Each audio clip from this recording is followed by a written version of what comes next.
ao Conselho Central, à Coordenação Regional, a todos os dirigentes de centros e grupos, demais coordenadores, pessoas que estão vindo pela primeira vez, por me dar essa oportunidade. E eu quero aproveitar cada instante. Então, eu peço que vocês unam as mãos em prece, coloquem os pés no chão, inspirem profundamente, sentindo o corpo, se sentindo presente no corpo. Swami diz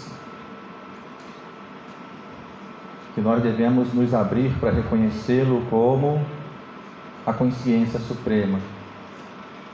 Swami diz que o ser humano é potencialmente divino. A qualquer momento, essa consciência divina que ele revela pode despertar em todos nós. Em verdade, vai despertar em todos nós. E finalmente, Swami diz que devemos buscar isso nessa existência. E entendam por essa existência aqui e agora, porque não existe nada fora do aqui e do agora. Então juntos cantamos Om Saishwaraya Vidmahe Satyadevaya Dhimahi Tanna Sarva Prachodayate.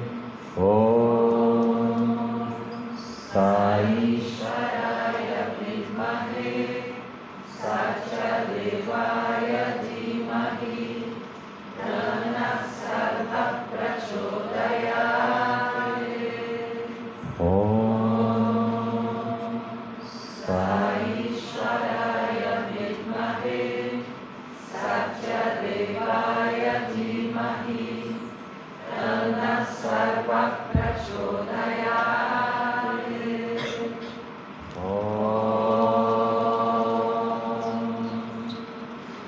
Shanti, Shanti, Shanti. Então eu peço que Swami pense, fale, gesticule através do Carlos Henrique e compreenda e se revele através de cada um de nós. Sairam. Quando nós entoamos o Sai Gayatri, nós nos referimos a Swami como a personificação da verdade, a consciência suprema, e nós pedimos que nós possamos compreender isso, correto? E no final do Sai Gayatri, o que nós pedimos a Swami? Juízo, juízo sempre, né? Nós pedimos pela iluminação, gente. Nós pedimos que Ele fertilize o nosso intelecto com sabedoria e que finalmente nós nos iluminemos. Ontem, eu estou cuidando da minha pequena, da Maria Clara aqui, então não estou tendo tempo para ficar na maioria das atividades, mas tudo, absolutamente tudo que ouvimos aqui é precioso, porque é sempre Swami falando para a gente. Então, fiquei muito tocado com a fala do Serginho, e o Serginho lembrou da importância de orar, pedindo por sentir a divina graça, e muitas vezes a gente se esquece disso. Sempre que entoamos o Sai Gayatri, é por isso que nós estamos pedindo, correto? Nós pedimos para compreender quem Ele é, para sentir a presença dEle no aqui e agora, e para que em algum momento nós nos percebamos unos com Ele, não somos diferentes dEle. Sai Baba ensina que o yoga no sentido de união com Deus, mais importante que existe, chama-se tríplice pureza. Sabem o que é tríplice pureza? Certamente a maioria sabe. É coerência de pensamento, palavra e ação. Qual a importância da gente olhar para isso agora? Sai Baba, inclusive, diz que essa é a definição de caráter. Que bom te ver, querido. Uma pessoa que tem um bom caráter, um caráter firme, é aquela que fala de acordo com o que pensa e age de acordo com a maneira que fala. Então, se eu entoo o Sai Gayatri, pedindo para que o meu intelecto seja fertilizado com a sabedoria, com Gnana, e que isso resulte na iluminação, eu devo buscar isso. eu devo entender que essa é a meta da existência humana. Sai Baba diz assim para a gente, né, num trocadilho que vira uma brincadeira preciosa: descubra que você é Shiva antes de se perceber como Shava. Shava quer dizer literalmente cadáver. Então, descubra que você é a própria divindade antes que esse corpo passe. Nós temos essa divina oportunidade nesse instante. Eu estou chegando na organização agora. Sai Baba diz: se você fixar sua atenção em mim, que seguir a minha orientação, saiba que despertar essa consciência é nada mais, nada menos do que reconhecer aquilo que você já é, sempre foi e sempre será. Então não é uma questão de eu estudo há mais tempo ou há menos tempo. É uma questão de abrir uma brechinha assim entre os pensamentos e perceber aquilo que é a fonte dos próprios pensamentos. E para isso existe uma técnica que é o tema da minha fala. O nome dessa técnica em sânscrito é Atma Vichara. Atma quer dizer a centelha divina, a consciência de Deus em nós, a nossa consciência real, e Vichara quer dizer investigação. Então, o título da palestra é Auto-investigação. Nós vamos investigar acerca de quem verdadeiramente somos. Essa prática é muito conhecida por uma pergunta associada a um mestre chamado Ramana Maharishi. Inclusive o Sai Baba, muitas vezes, quando fala dessa técnica, cita o Ramana Maharishi. Essa pergunta é: quem sou eu? Quem sou eu? Quem sou eu? Eu peço que quem já fez essa prática, levante a mão, por gentileza. Vamos colocar do lado. Sim, bastante gente, eu acho que mais da metade. Que bom, que bom. O Sai Baba fala, e todo mundo sabe bem disso, da importância do Siva, dos cantos devocionais, do estudo, da meditação e de tudo mais. Todo sadhana é muito precioso e em cada etapa da nossa jornada vai ter um sadhana mais apropriado para a gente, aquele que é necessário para purificar o nosso coração, para que a gente possa ver a Deus. Mas ele diz que Atma Vichara dá acesso direto. Quando a gente tem êxito nessa prática, nós temos acesso direto ao despertar da consciência de quem verdadeiramente somos. Mas existe uma compreensão prévia que facilita o êxito nessa técnica. Sem essa compreensão prévia, essa técnica muitas vezes ela é feita, ela é executada, ela é praticada, mas não traz grandes resultados, porque nós ainda nos identificamos muito com esse corpo e com o conteúdo mental. Então, quando perguntamos para nós mesmos, quem sou eu? Quase sempre a reatividade da mente diz, no meu caso, Carlos Henrique, pai da Maria Clara, que nasceu em Niterói, e assim por diante. Eu, com a graça de Swami, eu me entrego a ele nesse instante, eu vou procurar trazer esse autoesclarecimento acerca de quem verdadeiramente somos, para que a gente utilize essa prática de uma maneira mais potente, para que ela possa produzir o efeito para o qual ela foi desenvolvida, intuída, talvez seja melhor que desenvolvida.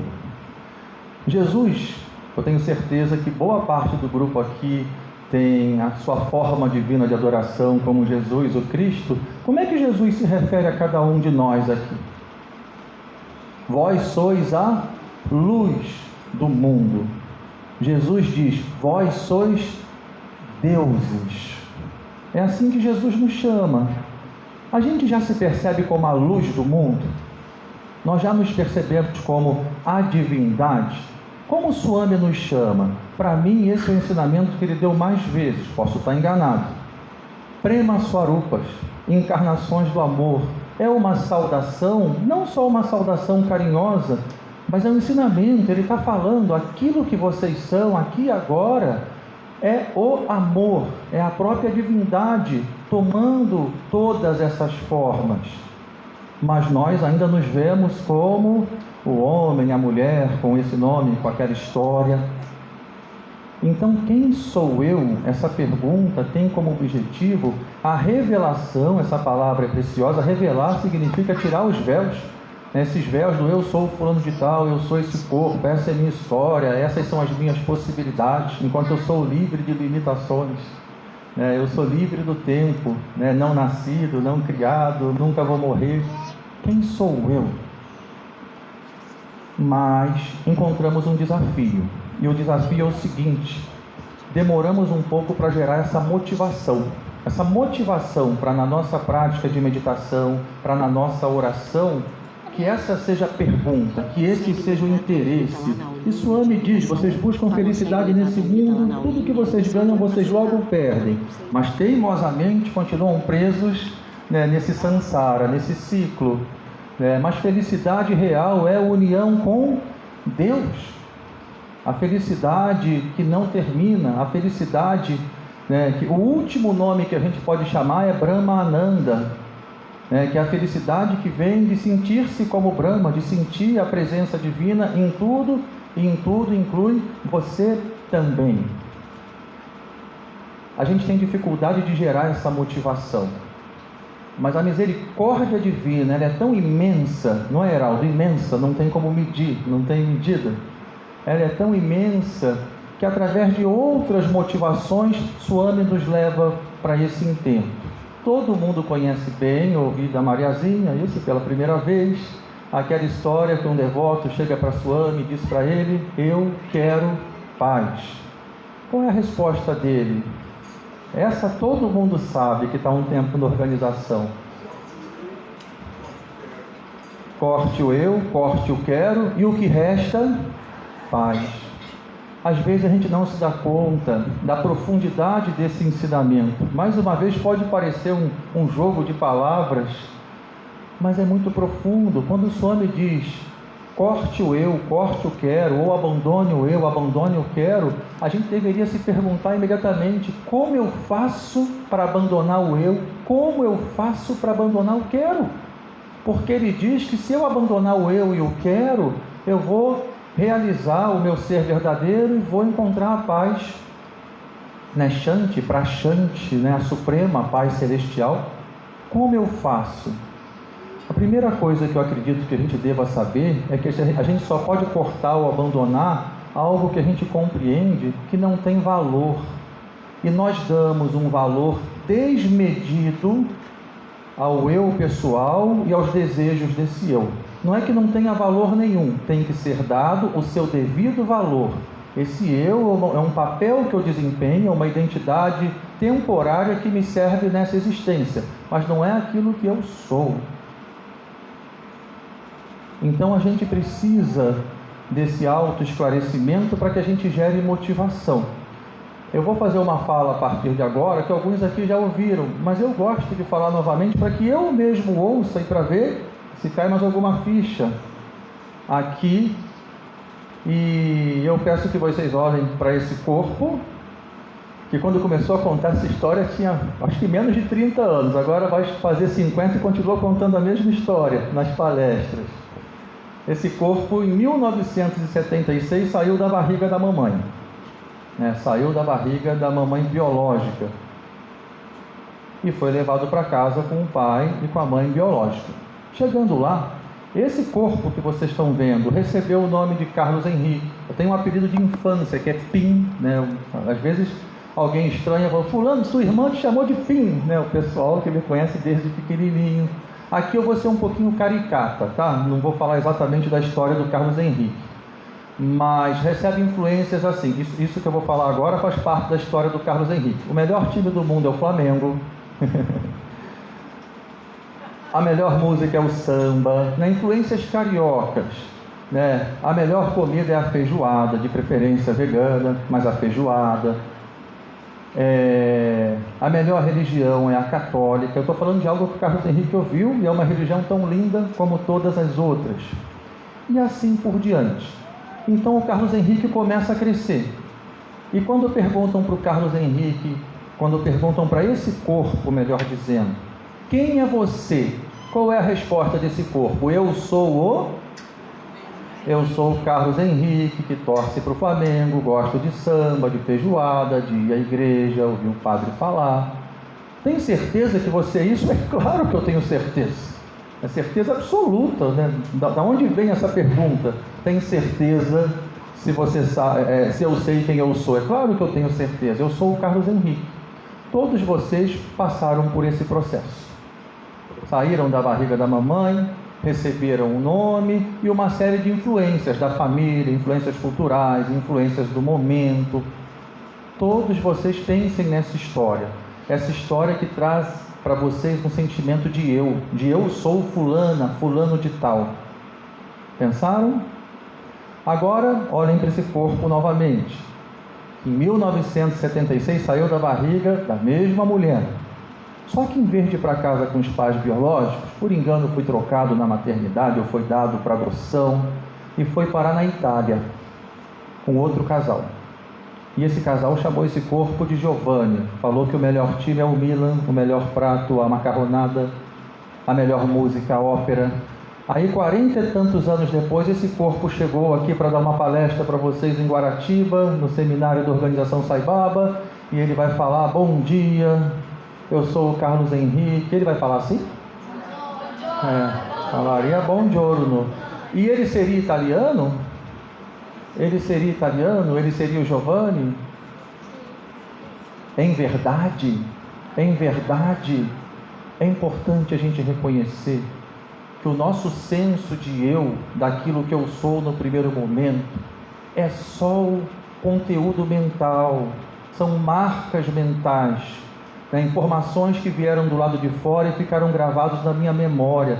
Só que quando esse corpo sai da barriga da mamãe, ele não diz eu sou o Carlos Henrique, ou o Giovanni, gosto do Flamengo, do Milan, gosto de feijoada ou de macarronada, mas existe vida, o ser está se manifestando através do corpo. E quando a gente olha, a gente tem a graça, tem o Nicolas aqui no retiro, né, filho do Mateus e da Tati, a Cecília, do Pedrinho e da Bruna. A gente olha para esses olhinhos, né, dos nenéns, né, de 1 ano ainda, ou de meses, e a gente vê uma pureza, que é a pureza do ser.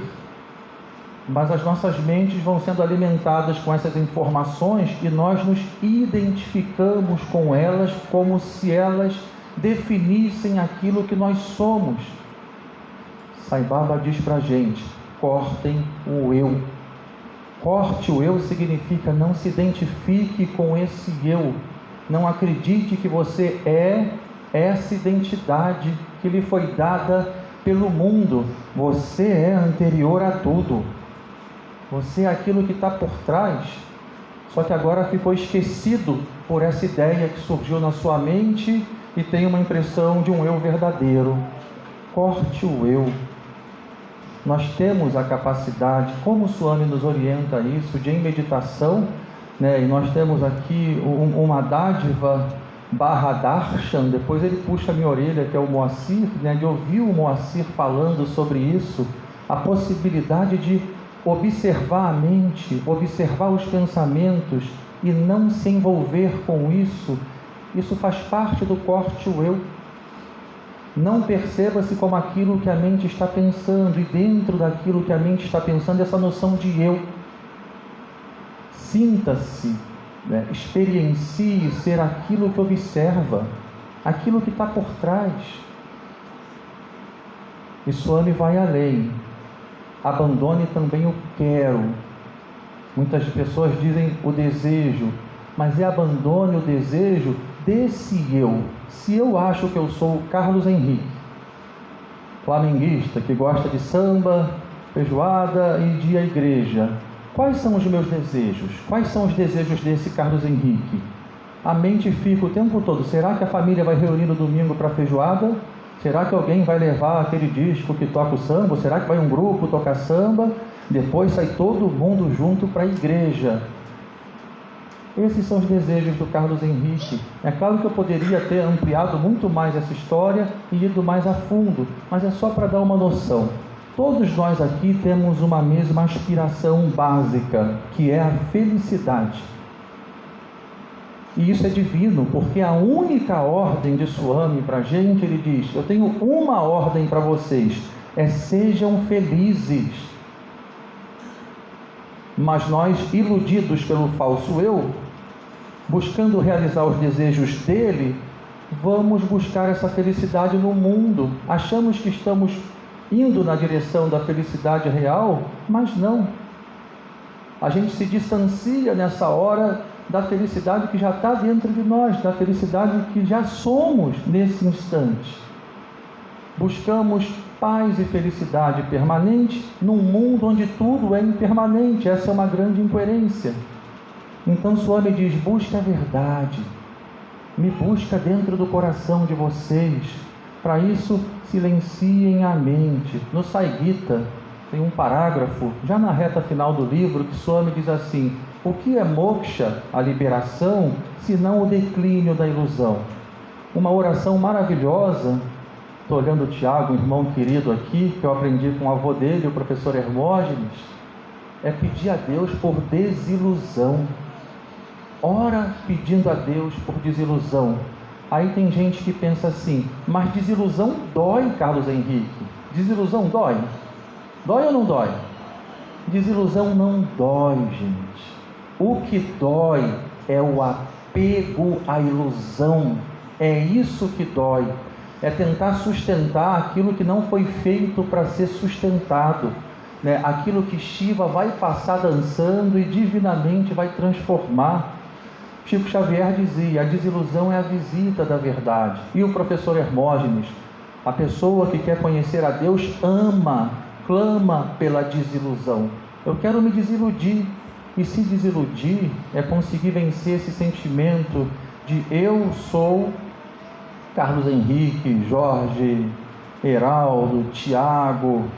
Swami sugere que a gente repita continuamente: eu sou Deus, eu sou Deus, eu sou Deus.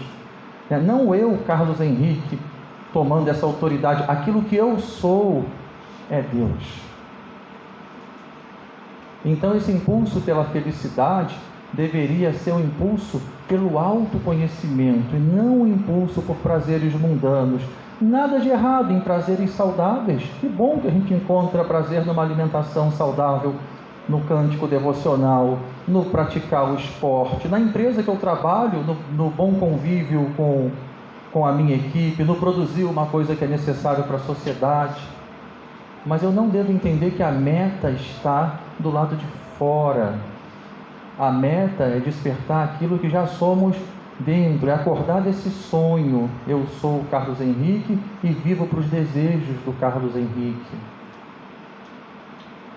E eu gostaria de contar uma história que eu acredito que ajude a gente a fechar isso com clareza, né? Aprendi também o valor das histórias com a Mariazinha, né, Mariazinha? Sempre me ensinou para a gente em Niterói, né? A história ajuda a gente a guardar os ensinamentos. Eu lembro da história, vem o ensinamento, né? Às vezes fica o ensinamento e eu esqueço, vem dúvida. Então é uma história conhecida. É a história de um monge budista que dizem que foi aos Estados Unidos dar umas palestras e pela primeira vez ele provou determinado tipo de iogurte. Ele adorou o iogurte, adorou. Quando aquela substância tocou na língua dele, foi um prazer tremendo através do paladar. Foi a experiência que ele teve. No dia seguinte, ele foi para o seminário, ele era um professor, deu a meditação, deu os ensinamentos e a meditação da manhã. Terminando a meditação, eles foram para o café da manhã. Ele saiu em paz absoluta, pleno de paz, Pleno quer dizer que não falta nada, não há ausência de nada. Pleno de paz na direção do refeitório. Quando ele chegou no refeitório, havia uma fila enorme.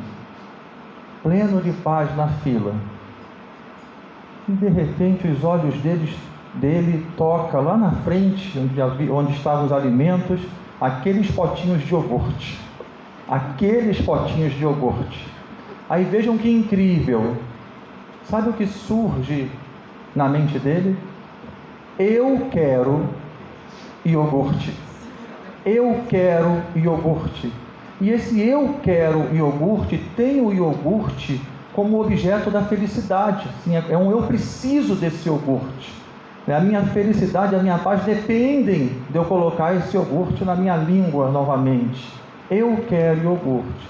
Aquele sujeito pleno de paz na fila, tranquilo, calmo, em verdade em contato com a essência do ser, quando dá um deslize, a atenção se mistura com esse pensamento, eu quero o iogurte, que é o que vai me fazer ficar em paz, ele já estava em paz, muda totalmente o cenário, ele fica ansioso, ele fica impaciente, essa fila não anda, será que eu vou ter o meu potinho de iogurte quando eu chegar lá?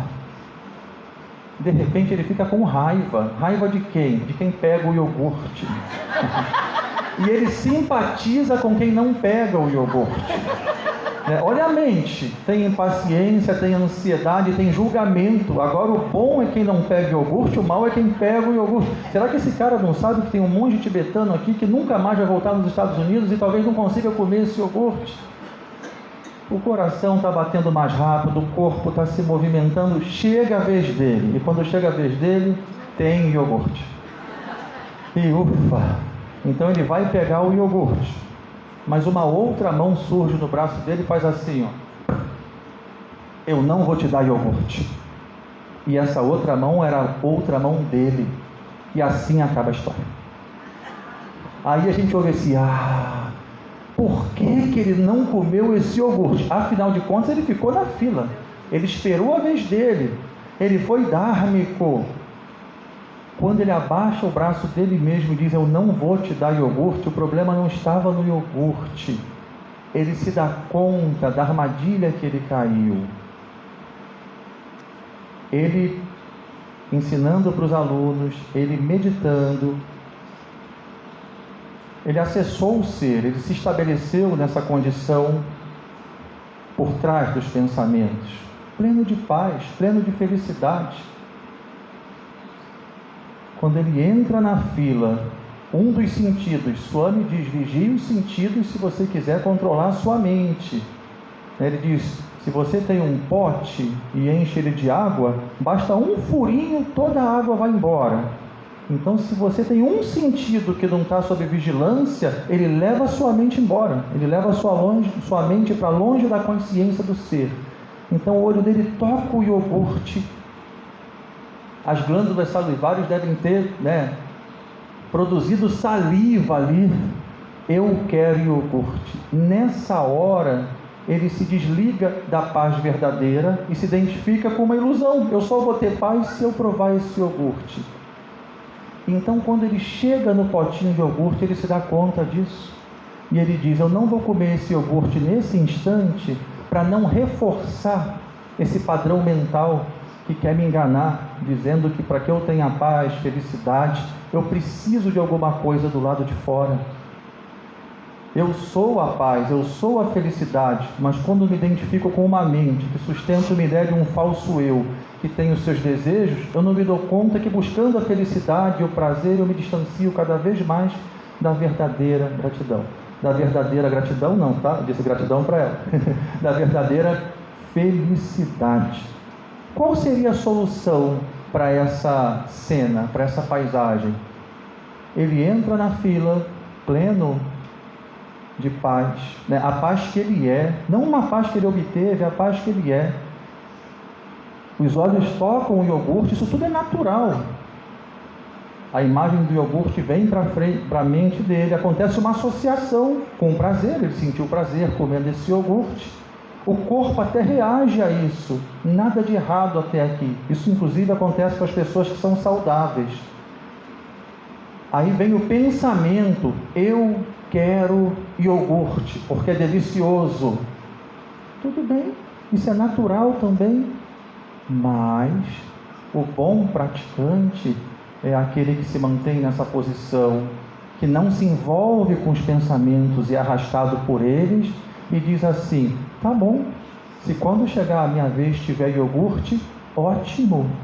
Se quando chegar a minha vez não tiver iogurte, ótimo também. Aceitação, santosha, contentamento. Eu sigo contente, porque eu continuo consciente daquilo que eu sou. Eu não me coloco como dependente daquilo que surge e é percebido pelos sentidos. Atma Vichara é uma técnica traduzida por autoinvestigação. Quando praticamos Atma Vichara, né, eu até acho interessante que a gente antes respire com consciência, repita um mantra, uma oração. Quem pratica Hatha Yoga pode fazer uns asanas e já senta numa condição mais favorável, né? O corpo firme, estável, a respiração ajudando a manter as emoções calmas. Olha só o Darshan aí que eu falei, o Nicolas. Nicolas que é o Atma, hein, Tati? Desde cedinho, eu te chamo de Nicolas, mas você é o Atma. Então, eu sento com o corpo firme e estável, respirando bem, o que apazigua as emoções, com a mente já concentrada, e a vibração de um mantra favorece muito, como o Sai Gayatri, por exemplo, favorece muito, né, um estado mental que leva a atenção menos para o lado de fora e que tem uma facilidade maior de se introverter. E eu observo essa mente. Sobre a observação da mente, é interessante que vocês saibam o seguinte: alguém aqui às vezes pensa a hora que não quer pensar? Levanta a mão. Às vezes penso que não quer pensar? Levanta a mão. Que bom. Deixa eu ajudar num processo de desilusão. Olha que maravilhoso. Ninguém aqui pensa a hora que não quer pensar, nem pensa o que não quer pensar. Aí eu estou contrariando a grande maioria que levantou a mão. Esse levantar a mão é a identificação com o eu fulano de tal. O Carlos Henrique pensa a hora que talvez não fosse a melhor para pensar, pensa coisas que vão contra os valores dele de vez em quando, mas eu não sou o Carlos Henrique. Então vejam a reflexão. Se você senta sem nenhuma intenção de pensar, você senta só para contemplar, só para observar, só para estar, só para ser, sem se envolver. E surgem pensamentos. Um grande salto que nós damos na nossa prática é afirmar: não sou eu quem estou pensando. Não sou eu quem estou pensando. Então quem está pensando? A mente. A mente pensa sem cessar. Como o Swami define a mente para a gente? Como um aglomerado de pensamentos que se movimentam ininterruptamente. Então, na sua meditação, sentou, a mente disparou, a sensação eu não consigo parar de pensar é terrível. É terrível. E se a gente luta contra isso, a gente está meditando no contexto da ilusão, porque eu estou acreditando que eu sou esse eu que estou pensando. Mas se eu digo, a mente não para de pensar, eu já não sou essa mente. Quem sou eu? Perceba-se como aquele que observa, ou como aquilo, talvez seja melhor que aquele, como aquilo que observa a mente. E não se envolve. É aí que a gente entra com a pergunta: quem sou eu? Já sabendo que eu não sou o que a mente pensa, eu não sou as emoções que surgem, eu não sou as sensações desse corpo, eu não sou a história desse praticante. Quem sou eu? Já tendo uma noção mínima de quem eu não sou. Essa palestra poderia ter como título: quem não sou eu. Eu falei mais sobre isso. Mas por que eu falei mais sobre quem não sou eu? Porque nós não podemos falar sobre quem sou eu. Quem sou eu está além do corpo, está além da mente, está além de qualquer palavra, de qualquer definição. Mesmo quando dizemos Brahman, o Atma, Sai Baba, isso é muito valioso para apontar que aquilo que nós verdadeiramente somos é imenso, é muito maior do que qualquer coisa que caiba na nossa mente.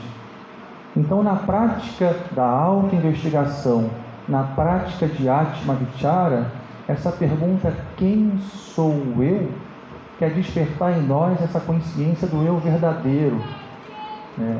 Aquele que já se revela através de um corpo antes do neném receber as informações do nome do time de futebol, do partido político, da religião e de gerar os desejos que vêm a partir daí. Quem sou eu antes de tudo? Swami diz que obter essa resposta é mais fácil que piscar os olhos. Eu ouvi isso do Dalton, tá? É mais fácil que piscar os olhos. Pergunta para um neurologista quantos processos são necessários para um olho piscar.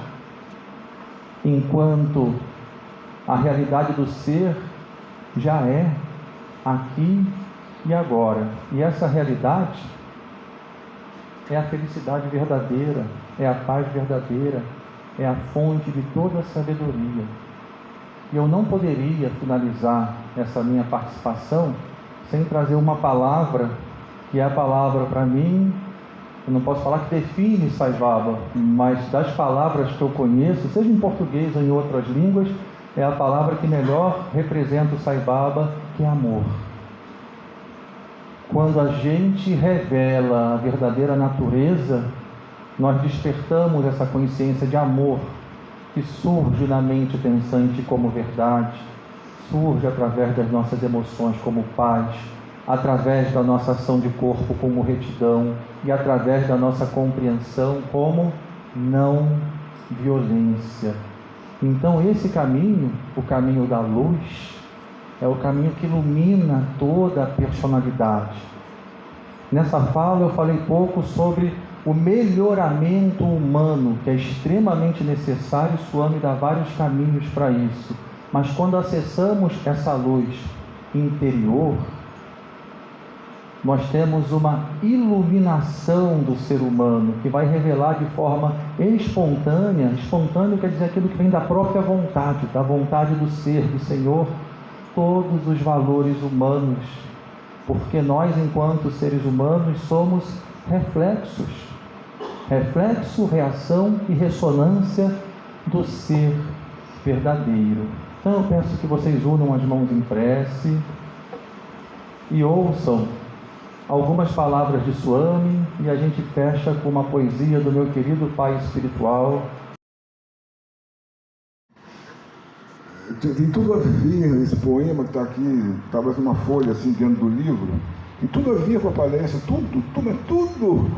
Aí brotou em mim essa coisa de compartilhar com vocês o poema, porque ninguém é poeta para si mesmo, escreve para repartir benefícios. Chama-se Eu Sou, vivo por toda a terra, e não somente. Nas estrelas eu vivo, em todo orbe. Esse eu sempre em mim, de mim não foge. Esse eu vive em tudo, e em tudo esplende. Anda nos passos de quem passa e sente. Chora no choro aflito de quem chora. Vive dentro das formas, dentro e fora. É o mesmo eu sou, em cada ser vivente. Eu o chamo de Deus. É Ele quem mora em mim e mora em toda a gente. Esse eu que eu sou para sempre, desde sempre, não este que me nasce e que me morre, não me limita ao tempo, não me tolhe, sempre me expande em ondas e me estende. Esse eu que eu sou vai sendo, é só presente. Esse eu não me começa e não me esgota. Esse eu nunca se vai nem se retorna. Esse eu sou eu que vivo eternamente.